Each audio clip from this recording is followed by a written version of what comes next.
கஞ்சா வைத்திருந்ததாக கைது செய்யப்பட்ட வழக்கில் சவுக்கு சங்கருக்கு 2 நாள் போலீஸ் காவல் வழங்கி மதுரை மாவட்ட போதைப்பொருள் தடுப்பு சிறப்பு நீதிமன்றம் உத்தரவிட்டுள்ளது.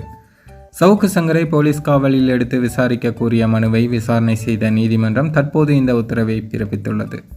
தேனி மாவட்டத்தில் சவுக்கு சங்கர் மற்றும் அவரின் உதவியாளர் 2.5 கிலோ கஞ்சா வைத்திருந்ததாக போலீசாரால் கைது செய்யப்பட்டனர். இந்த வழக்கில் இருவர் மீதும் பல்வேறு பிரிவுகளின் கீழ் வழக்கு பதிவு செய்யப்பட்டிருந்த நிலையில் சவுக்கு சங்கரை போலீஸ் காவலில் எடுத்து விசாரணை செய்ய மதுரை மாவட்ட போதைப்பொருள் தடுப்பு சிறப்பு நீதிமன்றத்தில் தேனி மாவட்ட காவல்துறை தரப்பில் மனு அளிக்கப்பட்டது. இந்த வழக்கில் இன்று காலை சவுக்கு சங்கர் ஆஜர்படுத்தப்பட்டார். அப்போது சவுக்கு சங்கருக்கு முழு உடல் பரிசோதனை செய்து அந்த அறிக்கையை நீதிமன்றத்தில் தாக்கல் செய்ய வேண்டும் என்று நீதிபதி உத்தரவு பிறப்பித்திருந்தார்.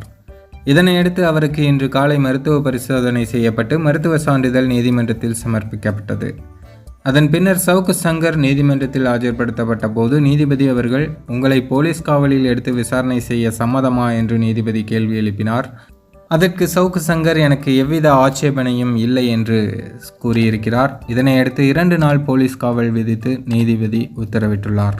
மேலும் சவுக்கு சங்கரை 3 வேளை அவரது வழக்கறிஞர் சந்திக்கவும் நீதிபதி அனுமதி வழங்கியுள்ளார்.